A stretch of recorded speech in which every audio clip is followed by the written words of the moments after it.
Buenas noches. Estamos hoy con Roberto Navarro, tocayo. Alguna vez tuve un problema en Twitter porque me acusaban, no me acuerdo de qué, porque vos no sé con quién habías discutido. Periodista económico, de los que más ha crecido en términos de popularidad. A mí en lo particular me gusta, lo sigo, porque explica cuestiones de la economía que son complejas, con conceptos, con palabras, con términos muy fáciles para los que no somos economistas. Y además, este año y el año pasado tuvo la capacidad, pero además el valor, no solamente la capacidad, de decir cuestiones que muchas veces no se dicen. Margen de ganancia de grupos económicos, de formadores de precios, cómo llega un precio a la góndola y uno cree que la inflación es una cuestión que inventa el Estado y es mucho más complejo. Por eso queremos charlar con él, escucharlo, así que voy a hacer una introducción muy corta porque la idea es que usted lo pueda escuchar, lo conoce, pero también como ha tenido un crecimiento rápido, yo no sé, quizás parte de la audiencia sí, pero me gustaría que me digas dónde naciste, cómo llegaste al periodismo, sos economista, fuiste estudiando Derecho, sos un... Bueno, que nos contés tu historia. Nací en Talar de Pacheco, me crié ahí hasta la adolescencia y yo entré tarde al periodismo porque durante muchos años empecé con un microemprendimiento cuando tenía 20 años. Empecé manejando un camión, era fletero, después fui vendedor, después fui consiguiendo distribuciones y hice una distribuidora de alimentos grande y a los 33, 34 años... Esa empresa que vos empezaste como microemprendimiento con un camioncito o una camioneta, se transformó en una gran distribuidora. Sí, éramos dos, porque éramos los distribuidores más grandes del país cuando yo tenía 32, 33 años. ¿Cómo se llamaba? Sí, Talar se llamaba, como el lugar a donde yo nací. Y bueno, en un momento empecé a pensar que quería otra cosa para mi vida. A los 34, 35 vendí esa empresa y me puse a estudiar periodismo. Y a los 38 entré a Página 12. ¿Y escribías en Página 12 ya de economía? Sí, envié una nota sobre economía, si bien yo no... ¿Vos sos economista? No soy economista, pero obviamente... ¿Y cómo entendés también el mecanismo de la economía? Bueno, porque uno puede formarse leyendo por afuera de la universidad y aprender. El hecho de haber sido distribuidor, de haber obviamente estado en contacto con empresas tan importantes. Haber sido empresario. Y bueno, seguí en Página 12 muchos años, luego con la radio, el paso que va dando el periodista habitualmente, hasta que empezamos a hacer un programa en televisión que se llama El Destape. Después pasé a C5N, que es donde estoy hoy. Me acuerdo del Destape, ¿cierto? ¿Te acordás? Sí. Claro, y así se llama nuestro portal de noticias, que inauguré ahora en noviembre. Yo te recuerdo verte en El Destape, pero en estos últimos años yo te he seguido más, como que tuviste cosas más blanco sobre negro, o explicaciones, o posiciones, o hasta denuncias respecto, me acuerdo, de la devaluación, la inflación que se dispara al fin del 2013. A mí me parece que todo... Creo que ahí, adquiriste más notoriedad. En principio empecé haciéndole las críticas que uno le hace a cualquier gobierno desde el periodismo, pero cuando vi que el poder económico, con los grandes grupos mediáticos al frente, lo atacaban para sacarlo del gobierno, empecé a contrarrestar algunas informaciones con esas explicaciones que vos describís. Digo, cuando decían, bueno, el gobierno devaluó, entonces generó inflación, bueno, yo dije, bueno, si yo puedo averiguar cuál es la estructura de costos de una empresa que fabrica harina o aceite, y que es un monopolio, y puedo mostrar que en realidad lo que está haciendo es aumentando sus márgenes de ganancia, o puedo averiguar cuánto gana una cadena de supermercados y puedo mostrarle a la gente que en realidad son ellos los que están subiendo los precios. Y bueno, me parece que esa tensión que se ha dado en los últimos años entre el poder económico y el poder político me dio lugar a mí, porque en Argentina los periodistas no hablan del sector económico, no se meten con el sector económico. Para mí el periodismo es un contrapoder, y el poder no es solo el gobierno. El poder en el mundo es el poder económico, el gobierno ocupa una porción de poder, después estarán los sindicatos, la iglesia, las organizaciones sociales, ¿sí? Para mí el principal poder es el poder económico. En general en la televisión nadie quiere decir el nombre de una empresa, nadie quiere decir el nombre y el apellido de un empresario, nadie quiere mencionar a un banco o a un supermercado. Y me parece que ahí sí me puedo haberme Nadie lo quiere diferenciado. mencionar en términos críticos, si se lo Así mencionas en términos haciendo propaganda. de reconocimiento o de sí. lógica. Bueno, hay medios que hacen un ranking de cuáles son las marcas más queridas, ¿no? Y la verdad es que uno sabe que abusan de su posición dominante, que cuando se habla muchas veces en Argentina de por qué las pymes no crecen, bueno, porque no las dejan las grandes empresas. Te puedo dar un caso en particular. Unilever es prácticamente un monopolio en Argentina en artículos de limpieza y perfumería. Aparece otra empresa que empieza, son tan grandes los márgenes que maneja Unilever que cualquier pequeño empresario puede empezar y competirle, ¿sí? En vez de ganar un 1000%, gana un 100% y vende mucho más barato un producto de la misma calidad. Entonces va a comprar unas latas para envasar y vender un producto. Cuando va al señor que le vende latas, le da un precio desproporcionado, que él ve que está mal. Lo discute 2 o 3 veces hasta que el dueño de la fábrica de latas le dice, no, mira, la cosa es así. A mí Unilever me compra el 75% de la producción, ellos me ponen el precio, por ejemplo, $1, pero a la vez en el contrato me ponen el precio del 25% excedente, y a quien se lo venda, a cualquiera se lo tengo que vender a $2, al doble. Es decir, que yo a vos te lo tengo que vender a ese precio porque Unilever me hizo firmar un contrato de que lo tengo que vender a ese precio. Eso se llama abuso de posición dominante, ¿sí? Eso sucede en Argentina. Se presiona al proveedor, se presiona al cliente, ¿sí? Se le dice al supermercado, vos no comprás esa marca porque si no, no te vendo más.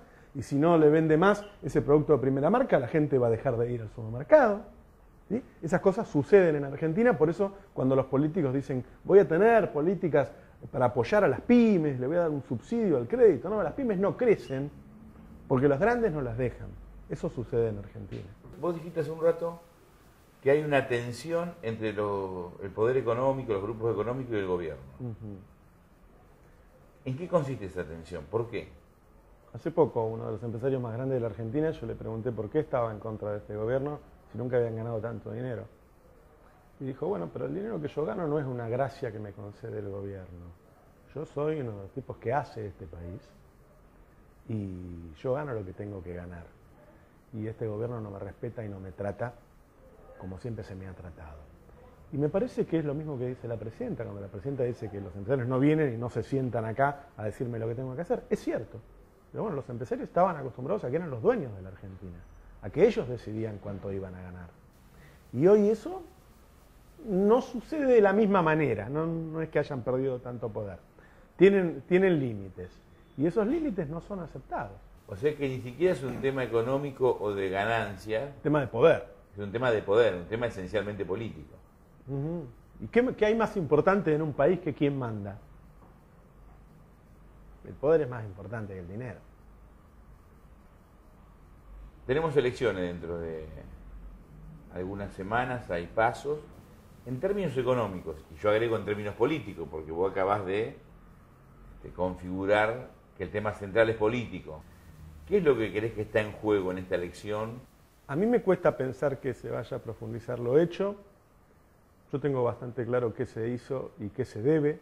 Creo que los grandes cambios estructurales no se hicieron, ¿no? Creo que este es un país que, como te comentaba recién, sigue siendo manejado por las grandes corporaciones, entonces lo que se distribuye después es un Estado que toma una parte por impuestos y lo distribuye, le da un poco a los que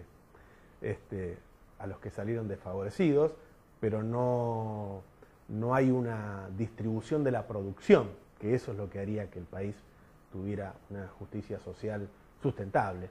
Eso no se hizo. Yo sé que a veces cuando Cristina habla de la profesionalización del modelo, habla de eso, de lo que no pudo conseguir, y yo no creo que ninguno de los candidatos que tienen la posibilidad de acceder a la presidencia vaya a hacerlo de ninguna manera. Al contrario, me conformaría con que se mantuviera lo que se logró hasta hoy. En el caso de Scioli, pienso que podría mantener lo que le deja la presidenta. Y en el caso de Macri, creo que podría ser un retroceso importante. Digo, no lo esconde Macri, si dice que Melconian es su principal referente, cuando los empresarios quieren hablar con Macri sobre economía, los envía a hablar con Melconian, no los envía a hablar con Frigerio o con otros. Bueno, Melconian reivindica todo lo hecho en los 90, aún hoy lo reivindica. ¿Y qué sería profundizar para vos? Profundizar sería realizar cambios estructurales. Digo, a ver, tomemos un ejemplo que sea simple para la gente. Hoy en Argentina el 60% de los productos que compramos para una casa, digo, los alimentos, los artículos de limpieza, de perfumería, los adquirimos en las cadenas de supermercados. Son cadenas extranjeras que le compran a los productores argentinos, le suman márgenes que van del 300 hasta el 1000% y se lo venden al ciudadano argentino. Y luego ese excedente lo giran al exterior. Bueno, eso es terrible, claramente. O sea, al productor le pagan poco y al consumidor le cobran mucho y en el medio ese excedente les queda a ellos y se lo llevan. Eso es algo que debe modificarse, claramente, así como debe modificarse simplemente con límites. Digo, bueno, como se está intentando ahora limitar la participación del cable en Argentina, ¿sí? Limitando la participación en el mercado de las grandes empresas, permitiendo que las pymes crezcan, haciendo cumplir las leyes de abuso de posición dominante y que entonces lo que se distribuya sea la producción y la comercialización. Comprar en 12 cuotas sin interés. ¿A quién no le gusta? Está bueno.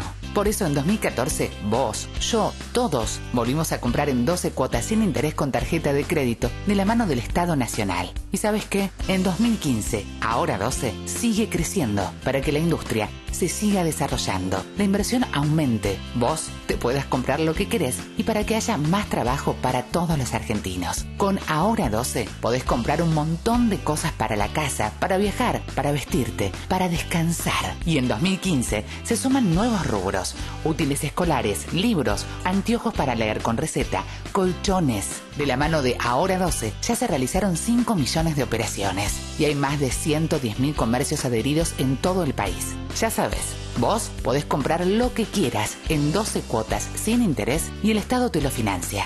Así, la actividad comercial e industrial también se favorecen. Busca el cartel identificatorio en los comercios adheridos, porque con consumo y producción, Argentina crece.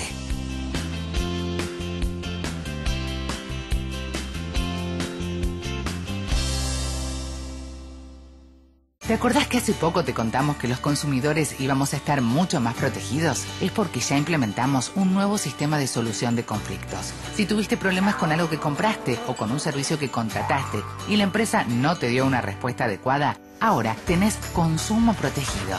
¿Cómo funciona? Te comunicas con Consumo Protegido y vas a una conciliación donde la empresa, vos y un conciliador van a buscar llegar a un acuerdo para solucionar tu problema. Es gratis para vos y obligatorio para la empresa. Y como el conciliador es especialista en temas de consumo, no hace falta que vayas con un abogado. ¿Viste qué fácil? Los consumidores ya estamos más protegidos. Más información al 0800-666-1518 o www.consumoprotegido.gov.ar. Consumo Protegido, siempre de tu lado.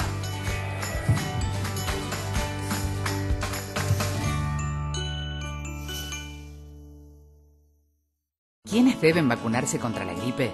Embarazadas, mamás antes de egresar de la maternidad, niños entre 6 y 24 meses, personas con enfermedades crónicas u obesidad, personal de salud y mayores de 65 años. Para ellos, la vacuna es gratuita en centros de salud y hospitales públicos de todo el país. Vacunate. Es bueno para vos, es bueno para todos. 0800-222-1002.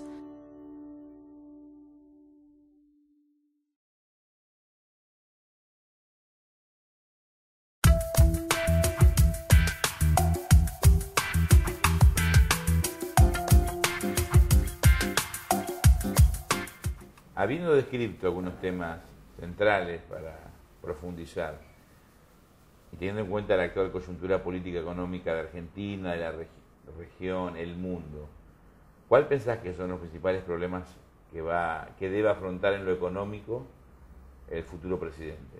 El año que viene se va a encontrar con una Latinoamérica que no está creciendo y quizá cayendo el año que viene, ¿no? Este año Latinoamérica no va a crecer. con un promedio de países en el que Brasil, que es nuestro principal socio, cae, ¿sí? Y el año que viene es factible que eso se profundice, por la caída del precio de los commodities, por la suba de tasa de interés de Estados Unidos. Entonces lo primero que hay que tomar en cuenta es que el gobierno que venga se va a encontrar con eso. Y que el contexto internacional, con el nivel de globalización que hay, no digo que es determinante, pero es un factor fundamental. Y después, digo, son las prioridades que tiene cada gobierno. Este es un gobierno cuyas prioridades son el nivel de empleo, que claramente lo mantiene pase lo que pase. Hace 7 años que estamos en alrededor del 7% de desempleo, hacía 4 décadas que no teníamos ese nivel de desempleo tan bajo. Y que se preocupa, digo, por el empleo, por el mercado interno, por intentar algún grado de igualdad. Y bueno, hay que ver el presidente que gane cuáles son sus prioridades. Si su prioridad es solo la inflación, ¿sí?, que habría que bajarla. Si es solo la inflación y no se preocupa por el empleo, bueno, podemos ir a una suba del desempleo que desarme este mercado que se armó, porque uno de los beneficios del bajo desempleo es que hay un mercado. ¿Qué quiere decir eso? Cuando vos tenés un desempleo de 2 dígitos para arriba, no hay un mercado. Una empresa quiere tomar a 10 empleados, pone un aviso en el diario y hay 1000 personas en la calle. Eso no es un mercado. Yo necesito 10 y hay 1000. ¿Sí? Entonces yo le pago lo que yo quiero. Cuando vos tenés un desempleo muy bajo, para conseguir un empleado se lo tenés que sacar a otra empresa. Y ahí hay un mercado. Esta crisis que vos decís que tiene América Latina, que está en una transición y que el año que viene no va a crecer, que Argentina también la sufre, porque no es que nosotros somos ajenos. ¿Por qué Argentina pareciera, a lo mejor vos me podés corregir, que tiene un nivel de consumo, de empleo y de salario, obviamente sabiendo que tenemos inflación, superior a otros países de la región? ¿Por qué consiguió eso Argentina? Sí. Porque... tengo razón, yo lo digo, sí, creo que es así. Sí, es cierto. Porque fue el que mejoró más los índices de igualdad, los índices de distribución del ingreso. Digo, no hay ningún país que tenga este nivel de retenciones a las exportaciones agropecuarias, claramente. Y ese dinero sabemos a dónde se destinó. ¿Sí? Tenemos el 99% de nuestros mayores están jubilados. Hace 10 años solamente el 50% estaban jubilados. Tenés la asignación universal por hijo, tenés el plan Progresar, tenés el plan Procrear. Digo, una de las cosas revolucionarias que se hicieron en este país es que se le cobró impuestos a los que más tienen. Y eso se distribuyó entre los que menos tienen. Entonces, cuando vos más distribuís, más potenciás la capacidad de consumo del total de la ciudadanía. A ver si lo puedo decir más fácil. Nosotros somos 40 millones. Vos podés tener un plan para 20 millones, para 25 millones, para 30 o para 40. Hoy el plan es casi para 40, diría yo, ¿no? Porque tenés todos los trabajadores, una pequeña cantidad de desempleados que reciben la asignación universal por hijo, todos los mayores tienen una cobertura. Entonces vos tenés 40 millones de consumidores. El distribuir genera una economía que crece más. Y una economía que crece más genera empleo. Digo, eso lo armó Néstor Kirchner y lo mantuvo Cristina con algunos problemas que se armaron a partir de 2007, 2008, que tienen que ver con la inflación. Pero claramente, si Argentina aprovechó mejor este contexto internacional benigno que hemos tenido en los últimos años, es porque fue el que jugó más decididamente al mercado interno y a la distribución del ingreso. ¿Por qué tenemos inflación? La inflación vuelve a Argentina en 2006, 2007. Creo que volvió porque en el momento en que los empresarios llegaron al 100% de su capacidad instalada y tenían que invertir, como están en un país en el que se da el stop and go, ¿no? Eso de cada 4 o 5 años tenemos una crisis, los tipos dijeron, no, bueno, esto ya se va a caer, yo no invierto. Si tengo mucha demanda, subo los precios, entonces gano más por precio y no por vender más. Y ahí empieza la inflación, por una cuestión de oferta y demanda. Después se suma otro elemento que es la puja distributiva. Tenés un país con una gran concentración de la producción y venta, que tiene mucho poder y mucha fortaleza, pero del otro lado tenés sindicatos que están entre los más fuertes del mundo. Esa puja distributiva todos los años de precios y salarios retroalimenta la inflación. y la inflación entra en una inercia, ¿sí? Después, este gobierno le suma el déficit fiscal financiado con emisión monetaria. ¿Cómo y cuál sería una receta, una solución, un camino para a mediano plazo? Yo supongo que es a mediano plazo. A mediano plazo, claro. Tengas una inflación de un dígito. Cualquier intento por solucionarlo de un día para el otro es un ajuste brutal. Sí se puede tener un plan a 4 o 5 años. Hay una decisión política de este gobierno que dijo, nosotros tenemos, nuestro déficit fiscal tiene que ver con los subsidios a los servicios públicos, la luz, el gas, ¿sí? Esos subsidios los tuvimos que dar porque no nos alcanzó la energía. Tenemos un bache, tenemos que importarlo a precio muy caro y eso no se lo queremos trasladar a la población porque si la gente tiene que pagar más de electricidad o de gas va a consumir menos de otra cosa. Entramos en el déficit fiscal. Bueno, una de las cosas que hay que hacer es, de a poquito, un sendero de 3 o 4 años, ir disminuyendo los subsidios a los servicios públicos, pero no para aumentarlos un 500%, para llevarlos a un precio más o menos razonable, ¿sí? Y ahí hay una parte del gasto que se podría bajar. Con respecto a las otras razones, a la de la oferta y demanda, me parece que los empresarios, a esta altura del partido, ya hay muchos que están invirtiendo para producir más y seguir la demanda. Con respecto a la puja distributiva, supongo que habrá que armar una mesa en algún momento y sentarse y tener un plan a 4 o 5 años de suba de precios y salarios. La baja en la inflación nos convendría a todos. Viste que hubo una discusión en los últimos tiempos sobre la pobreza. Con números que aún el gobierno nacional no ha presentado. Obviamente sabemos que existen pobres, la presidenta lo plantea siempre. ¿Cómo ves, pensando en perspectiva, todo lo que has analizado de economía y la posibilidad de resolver o no la pobreza? ¿Tienen que ver los datos si sabemos cuántos son o no? ¿Es relativo, es secundario? ¿El tema es atacar la cuestión de fondo? ¿Se ha atacado? ¿Por qué no pudimos vencerla definitivamente? La ruptura de la confiabilidad en las estadísticas quizá haya sido de las peores cosas que hizo este gobierno. Es muy difícil trabajar sin estadísticas ciertas. Para los economistas, para los sociólogos, para todos es muy complicado. Pero obviamente que terminar con la pobreza en un país rico como es Argentina, que es la economía número 22, 23 del mundo, es obvio que no haya pobres es una cuestión de decisión política.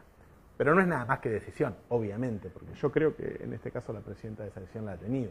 Vos tenés que acumular el poder necesario para lograr hacer los cambios que te lleven a que no haya pobres. Creo que Cristina no llegó hasta acá, ¿no? Con estas políticas. Para terminar con la pobreza estructural, bueno, es volver a lo que dije hoy. Lo más sano, lo más sustentable como distribución del ingreso es la distribución de la producción y de la comercialización. Para ir terminando y agradeciéndote, ¿cómo se vota? ¿Se vota por ideología? ¿Se vota por política? ¿Se vota con el bolsillo, es decir, con la economía? ¿Es un mix? Sí. Me da la impresión, simplemente por hacer una lectura de las elecciones históricas en Argentina, que el factor fundamental entre todos, obviamente hay multicausalidad, el factor fundamental es la economía y hoy las elecciones van a encontrar al oficialismo con un consumo creciendo poco, pero en un piso muy alto, con un desempleo históricamente bajo y con una inflación que es la más baja de los últimos 7 años. Y yo agrego que la del 2003 al 2015, este periodo de 12 años de Néstor y Cristina, es la más baja del 45 a la fecha, salvando la convertibilidad, por supuesto. Es cierto, sí, sí. Que es un ejemplo. La gente se olvida que la convertibilidad fue un fracaso absoluto. La gente, ¿no?, se olvida, por ejemplo, que durante la dictadura la inflación anual era entre el 300 y el 500%, porque Alfonsín tuvo una inflación que en la hiper llegó al 5.000%. Es cierto. Una última, esta sí la última. Encuestas, ¿son un instrumento de la ciencia social? ¿Son determinantes? ¿Ayudan? Yo no creo en las encuestas hasta 2 o 3 semanas antes, o una semana antes, y me parece que podríamos vivir sin encuestas. ¿Qué función cumplen las encuestas que no sean convencer a la gente de que este va ganando y el otro no. ¿Para qué nos sirven? O el candidato que la tenga él y que sea secreta. Escuchándote, ¿no? Sería como un partido de fútbol donde vos toda la previa lo vas definiendo por encuestas y el partido se define en la Claro, cancha. claro. Que alguien me diga cuál es la utilidad social de las encuestas. Es una herramienta más de propaganda. Es una buena pregunta. Me parece que con esta pregunta vamos a agradecer a Roberto, gracias. La verdad que, como siempre, esclarecedor. Gracias por tu tiempo. Y esperemos seguir charlando, a lo mejor antes de fin de año, ya con panorama político parcialmente diferente o no, podemos volver a charlar algunos temas. Dale, dale. Gracias, un gran Roberto. gusto. Si la historia la escriben los que ganan, eso quiere decir que hay otra historia, la verdadera historia. Quien quiera oír que oiga.